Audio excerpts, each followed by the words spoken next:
अस्सलाम वालेकुम दोस्तों, स्पोर्ट्स विद अंबर के साथ आप सबको खुशामदीद कहती हूँ। उम्मीद करती हूँ आप सब लोग खैरियत से होंगे। ईद अब गुजर चुकी है और अब सब लोग ईद से जरा वापस कम बैक करें, रूटीन लाइफ में आए, क्योंकि बड़ा मुश्किल होता है जब छुट्टियों के बाद रूटीन में आना पड़े। मेरी बल्कि अपनी दोस्त से बात हो रही थी सिद्रा से, तो वो कह रही थी कि यार मेरी तो ईद बीमार होकर गुजरी है। तो इसकी वजह ये है कि आजकल वायरस बहुत जोर पकड़ रहा है। फीवर, पिछले दिनों मेरे साथ भी यही सूरत हाल थी, लेकिन ये कि बहुत ही बुरे इस तरह से बुरी सिचुएशन चल रही है। तो सब लोग अपना अपना ख्याल रखें और रूटीन लाइफ में ज़रा आना मुश्किल होता है छुट्टियों के बाद, तो रूटीन लाइफ में आए, ऑफिस ज्वाइन करें और ये कि अपने रोज़मर्रा काम करें, क्योंकि ईद का मौका ऐसा होता है कि जब इंजॉयमेंट होती है और दावतें होती हैं, इस तरह का समा होता है, घूमने फिरने लोग निकल जाते हैं और फिर जब रूटीन लाइफ में वापस आने की बारी आती है तो थोड़ा मुश्किल तो होता है। तो खैर, आज से रूटीन लाइफ वापस हो गई है और सब लोग काम पे आना शुरू हो गए हैं और ईद जो है वो अच्छी गुजरी, अच्छे मौसम में गुजरी और इसके साथ साथ अब मौसम बदल भी रहा है आहिस्ता आहिस्ता, तो सब लोग इसके साथ साथ अपना भरपूर ख्याल रखें। तो दोस्तों, इसके अलावा स्पोर्ट्स की बात कर लेते हैं। पाकिस्तान और न्यूजीलैंड के माबैन सिर्फ एक ही मैच रह गया है और वो जीते या हारे उससे कोई फर्क नहीं पड़ता, क्योंकि न्यूजीलैंड ऑलरेडी सीरीज जीत चुका है। और अब राशिद लतीफ जो कि हमारे साबिक क्रिकेटर हैं, उनकी जानिब से भी टीम पर तनकीद की गई है और उन्होंने कहा है कि टीम ने जो है वो बिल्कुल भी अच्छा नहीं खेला। जहां पर जिस पिच पर हमारी बॉल स्विंग या बाउंस होती है, जिस पिच पर, वहां पर हम लोग चल ही नहीं पाते हैं। और उन्होंने ये भी कहा है कि कमर से ऊपर जब बॉल आती है खिलाड़ी की, तो वो बिल्कुल भी उसको खेल नहीं पाता उस बॉल को। तो ये नाकिस कारकर्दगी की वाहिद मिसाल है। इस टाइम जो टीम की कारकर्दगी चल रही है उससे कोई भी खुश नहीं है, ख्वाह वो शायकीन हो, ख्वाह वो साबिक क्रिकेटर्स हो या फिर आपके एनालिस्ट हो, कोई भी हो, वट एवर, वो मौजूदा जो क्रिकेट टीम है इससे बिल्कुल भी खुश नहीं है। इसकी वजह यह है कि बैक टू बैक हार ही रहे हैं, मुसलसल हार ही जो है वो इस वक्त मुकद्दर बनी हुई है और पता नहीं अब ये टीम कब कम बैक करेगी। जब करेगी तो पता नहीं देर हो चुकी होगी या टाइम से कम बैक करेगी, क्योंकि आगे एशिया कप आ रहा है और एशिया कप के लिए टीम ने क्या कारकर्दगी करनी है, क्या कौम को देना है, तो ये तो जाहिर इस यहाँ पर सवालिया निशान है। तो दोस्तों, पाकिस्तान और न्यूजीलैंड के माबैन बिल आखिर वनडे, जो कि अब एक ही मैच है, अनकरीब खत्म हो जाएगा और उसके बाद 11 अप्रैल को हो रहा है पीएसएल का मेला शुरू हो रहा है। और इससे पहले जो पीएसएल का तराना था जारी कर दिया गया है। बेसिकली इसको अली जफर ने लिखा है और इसके साथ साथ 3 और आर्टिस्ट भी हैं जो कि इसको गा रहे हैं।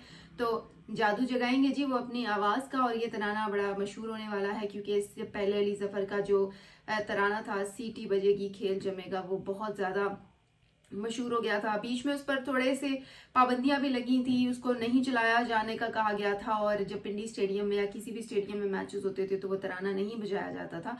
लेकिन अब उस पर भी बिलाखिर पाबंदी हट गई है, क्योंकि जब आईसीसी चैंपियन ट्रॉफी की इनॉग्रेशन हो रही थी तो अली जफर आए थे, उनको बुलाया गया था और फिर मुझे लगता है कि इख्तलाफात खत्म हो गए और फिर उन्होंने सीटी बजेगी और खेल जमेगा गीत भी गाया था और लोगों ने इस पर बड़ी सीटियां भी बजाई और बड़ा एंजॉय भी किया। तो अब एक नया तराना भी रिलीज किया जा चुका है। अभी वो मंजर आम पर तो नहीं आया, लेकिन यह कि कहा जा रहा है कि वो भी लोगों के दिलों में जो है वो बैठ जाएगा, राज करेगा।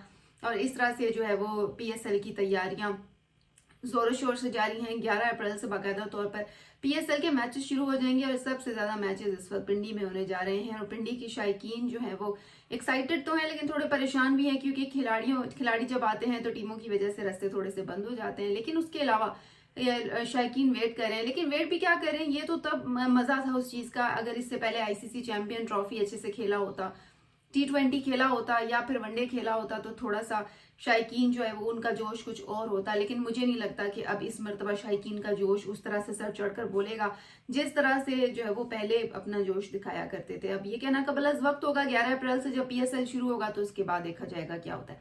एक और इंटरेस्टिंग खबर आप लोगों से शेयर करना थी, वो ये थी कि पटूरी फैमिली यानी सैफ अली खान की फैमिली की ये कोई कास्ट है नवाबों की, जो कि चलती आ रही है और ये लोग भी बैकग्राउंड से जो है वो क्रिकेट खेला करते थे इंग्लिश वेल बोर्ड के साथ। और इंग्लैंड और भारत के दरमियान जो मैचेस थे, एक लंबी सीरीज खेली जाती है, टेस्ट सीरीज जून जुलाई में हर साल, तो उस हवाले से पटूरी ट्रॉफी है जिसको अब इंग्लैंड ने कैंसिल कर दिया है और उन्होंने कहा है कि मजीद वो इसको जारी नहीं रखेंगे, जो कि बड़ी अफसोसनाक खबर है पटूरी फैमिली के लिए। इस पर शर्मिला टैगोर जो है वो बड़ी अफसरदा नजर आई हैं, खामोश हो गई हैं, क्योंकि सैफ अली खान को खत लिखा गया है इंग्लैंड की तरफ से कि जो उनके दादा परदादा ने या बाप दादा ने जो शुरू की थी ट्रॉफी, जो कि 1947 के 45 से एग्जैक्ट मेरे जहन में नहीं है, शुरू की गई थी। और उसके बाद जो सैफ अली खान के वालिद साहब थे मंसूर अली खान, वो भी जो है वो इसका हिस्सा रहे, लेकिन अब उसको खत्म करने का कहा जा रहा है। और करंट जो ये ट्रॉफी है ये जून में शुरू होनी है, और उससे पहले इंग्लैंड ने सैफ अली खान को खत लिख दिया और सैफ अली खान ने जो है वो कहा है कि वो कह रहे हैं कि वो मजीद इसको नहीं जारी रखेंगे। अगर बीसीसीआई इसको जारी रखना चाहता है और इसकी पटौडी फैमिली की जो यादगार है उसको करना चाहता है, कंटिन्यू करना चाहता है, तो वो उनकी मर्जी है। लेकिन इंग्लैंड बोर्ड ने इसको जवाब दे दिया है कि वो अब इस ट्रॉफी को मजीद नहीं खेलेंगे। और ये टेस्ट सीरीज है बेसिकली जो भारत और इंग्लैंड में होने वाली क्रिकेट के जो बकौल क्रिकेट के उस पर खेली जाती है, लेकिन अब इंग्लैंड ने मना कर दिया।